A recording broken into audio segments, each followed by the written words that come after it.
Esta historia no empieza con miedo. Empieza cuando alguien decide seguir, aunque algo no se sentía bien. Estás en Después de Medianoche. Historias reales, donde el peligro no avisa. Los escape rooms prometen algo muy específico: vivir el miedo, sin consecuencias. Todo está planeado. Todo está ensayado. Todo debería terminar cuando el tiempo llega a cero. Pero en México existen casos donde el miedo no terminó ahí. Personas que escucharon voces que no venían de las bocinas. Sombras que no aparecían en las cámaras. Y cuartos que parecían no querer ser abandonados. Esta noche no escucharás leyendas urbanas. Escucharás relatos de personas que entraron a jugar y salieron convencidas de que algo más estaba ahí con ellos. El cuarto que respiraba. Este escape room en Naucalpan estaba ambientado como un hospital abandonado. Pero lo primero que notaron no fue la oscuridad. Fue el silencio. No el silencio artificial de un juego, sino uno pesado, como si el lugar estuviera esperando. Desde el inicio, las puertas se cerraron más fuerte de lo normal. El cronómetro inició, pero el sonido del tic no era digital. Era irregular. Como un reloj viejo. A los pocos minutos, uno de los jugadores escuchó respiración detrás de él. Pensó que era un efecto. Hasta que la respiración se sincronizó con la suya. Las luces parpadearon, y en uno de esos parpadeos, una camilla no estaba donde antes. Las paredes parecían más cercanas. El aire, más frío. Golpearon la puerta. Nada. Entonces escucharon pasos en el pasillo exterior. Pasos lentos. Arrastrados. Una voz susurró: "No se vayan, todavía faltan". El cronómetro se congeló. Cuando finalmente los liberaron, uno de ellos vomitó. Otro lloró sin poder explicarlo. El personal negó todo. Dijo que no había audio de respiración. Semanas después, el lugar cerró. El edificio fue demolido. Pero uno de los jugadores confesó algo más. Desde esa noche, a veces se despierta escuchando esa misma respiración junto a su cama. El actor que no tenía reflejo. Este escape room en Guadalajara prometía una experiencia extrema. Secuestro psicológico. Interacción cercana. Advertían una cosa: si alguien se siente mal, levante la mano. Nadie pensó que no habría nadie mirando. El hombre apareció sin aviso. No hizo ruido al entrar. Su rostro estaba demasiado quieto. Cuando sonreía, sus ojos no lo hacían. Se acercaba demasiado. Sabía cosas que no estaban en el formulario. Fechas. Apodos. Secretos. Uno de los jugadores notó algo aterrador. Cuando el hombre pasaba frente a un espejo, no se reflejaba correctamente. Como si su imagen llegara tarde. Cuando pidieron salir, él susurró: "Esto ya empezó antes de que ustedes llegaran". Las luces fallaron. El hombre desapareció. El personal negó su existencia. Las cámaras no mostraban a nadie más. Pero el audio del juego captó una voz extra. Una voz que no coincidía con ningún micrófono. Desde ese día, uno de los jugadores asegura que, en lugares con poca luz, a veces ve una figura que no se refleja del todo. Antes de continuar, escucha esto con atención. Ninguna de estas personas buscaba lo paranormal. Y aún así, todas coincidieron en lo mismo. El lugar sabía que estaban ahí. La salida que no quería abrirse. Era una experiencia pensada para familias en la zona centro de Monterrey. Nada extremo. Nada de actores. Nada de oscuridad total, en teoría. El lugar estaba en una vieja casona remodelada, a unas calles del centro histórico. Paredes gruesas. Techos altos.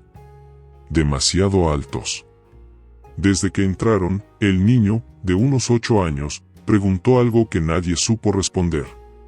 ¿Por qué aquí se escucha como si alguien respirara, aunque nadie hable?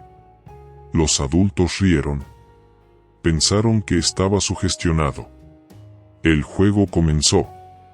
Todo ocurrió sin aviso. No hubo chispa.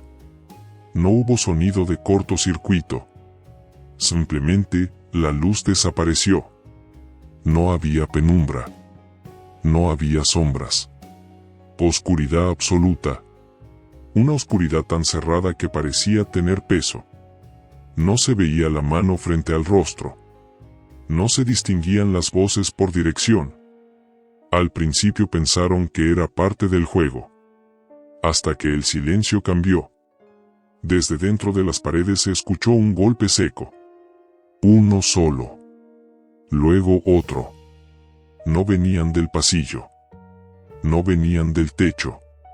Venían desde adentro, como si alguien estuviera encerrado entre los muros. Buscaron la salida de emergencia a tientas. La encontraron. Y ahí entendieron que algo estaba mal. La puerta estaba encadenada. No con un seguro. No con un mecanismo. Con una cadena real, fría, oxidada y tensa, como si algo del otro lado la estuviera jalando. El niño empezó a llorar. Luego dijo algo que heló la sangre de todos. Hay alguien aquí, pero no está jugando. En ese momento, las cadenas comenzaron a vibrar solas. No como si se aflojaran, sino como si algo respirara al otro lado. Un olor metálico llenó el cuarto. Como sangre vieja. Como humedad atrapada durante años. Uno de los adultos gritó pidiendo ayuda. La voz no rebotó. Fue absorbida. Los golpes dentro de las paredes comenzaron a seguir un patrón. 3 golpes. Pausa. 3 golpes. El mismo ritmo que alguien estaba tocando del lado equivocado de la puerta. El niño tapó sus oídos y gritó. Dice que no abramos, que si abrimos, se sale. Cuando finalmente lograron romper la cadena, la puerta se abrió de golpe. Del otro lado, no había nadie. El pasillo estaba iluminado. Tranquilo. Vacío. Como si nunca se hubiera ido la luz. Protección Civil dio su informe días después. Dijeron que fue un error humano. Un fallo de procedimiento. Pero una línea del documento nunca fue explicada. El sistema eléctrico funcionó con normalidad durante todo el incidente. Desde esa noche, el padre del niño sueña siempre lo mismo. Está frente a una puerta.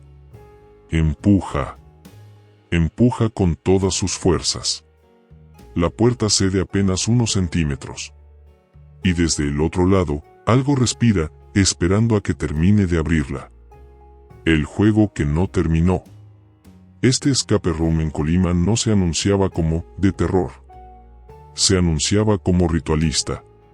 Basado en símbolos antiguos. Sonidos binaurales. Estimulación sensorial.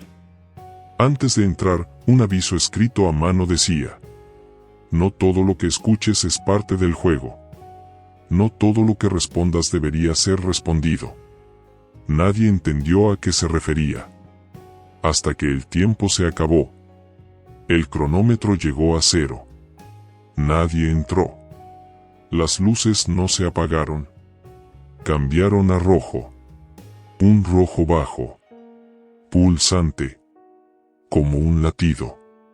La música dejó de ser música. Era un murmullo. Varias voces superpuestas, susurrando en un idioma que ninguno reconocía pero que todos sentían familiar. Una voz se separó del resto y dijo: ahora ya saben lo que se siente. Las paredes comenzaron a mostrar símbolos. No estaban pintados. No estaban proyectados. Aparecían, como si la humedad los empujara desde adentro del concreto. Uno de los jugadores se desmayó. Cuando cayó al suelo, los símbolos se acomodaron alrededor de su cuerpo, como marcándolo. Golpearon la puerta. Nadie respondió. El murmullo se volvió más claro. Ahora repetía una sola frase. No se vayan todavía. Cuando finalmente la puerta se abrió, el personal actuó confundido. Negaron todo. Dijeron que el sistema había fallado. Que no había símbolos. Que no había audio extra. Pero esa misma noche, el registro digital mostró algo imposible. El juego siguió activo 6 minutos completos después de que todos habían salido. Luces. Sonido. Movimiento. Sin jugadores dentro. Algunos creen que el ritual nunca fue parte del juego. Que el escape room solo era el contenedor. Y que lo que se activó esa noche no necesitaba más participantes. Solo testigos. Desde entonces, ese cuarto permanece cerrado. Pero los sensores de movimiento a veces se activan solos. Como si algo todavía estuviera ahí dentro, esperando a que alguien más decida jugar. El cuarto que sabía quién eras. El escape room estaba dentro de una casa antigua en la colonia Roma Sur, una de esas que sobreviven entre edificios modernos como si nadie hubiera querido demolerlas. El tema no era terror. Era memoria. Esto decía el folleto. Cada habitación guarda algo que alguien olvidó. Desde el inicio, el guía hizo una advertencia extraña. Si escuchan su nombre, no respondan. Lo dijo en tono de broma. Nadie se rió. La primera habitación estaba llena de objetos viejos, fotografías sin rostros, cartas abiertas, espejos cubiertos con telas. El juego pedía asociar recuerdos con símbolos. Nada extraño, hasta que una de las jugadoras encontró una foto. Era una foto de su infancia. Ella juró no haberla visto nunca antes. Pero era ella. Misma cicatriz. Mismo patio. Pensaron que era una coincidencia. Hasta que otra habitación reprodujo un audio. No era parte del juego. Era una grabación casera. Una voz decía: acuérdate, no cierres la puerta. La voz era idéntica a la madre de uno de los jugadores. Las cámaras dejaron de responder. Las luces bajaron de intensidad. Entonces, desde el pasillo, alguien susurró un nombre. Uno real. Uno que nadie había dicho en voz alta. Los espejos comenzaron a descubrirse solos. En uno de ellos, un jugador notó algo imposible. Su reflejo no lo imitaba. Parpadeaba tarde. Sonreía cuando él no lo hacía. La voz volvió a hablar y dijo: si recuerdas quién eres, no puedes salir. Uno de los jugadores gritó que abrieran. La puerta no respondió. Durante varios segundos, nadie supo si el cuarto estaba probándolos o eligiendo. Cuando salieron, el personal negó todo. No había fotos personalizadas. No había audios externos. Pero días después, uno de los jugadores notó algo perturbador. Había olvidado un recuerdo muy específico de su infancia. No uno doloroso. Uno feliz. Como si el cuarto se lo hubiera quedado. El sótano que aprendió a esperar. Este escape room en la zona antigua de Puebla estaba bajo tierra. Literalmente. Un sótano largo, estrecho, con paredes de piedra original. El tema era simple. No mires atrás. Era la única regla escrita. Desde el primer minuto, el ambiente se sentía atento. No hostil. No agresivo. Atento. Las pistas funcionaban solo si avanzaban juntos. Cuando alguien se retrasaba, las luces del frente se apagaban. En una pared, alguien notó marcas. No eran decorativas. Eran uñas. A mitad del juego, una puerta se cerró sola detrás de ellos.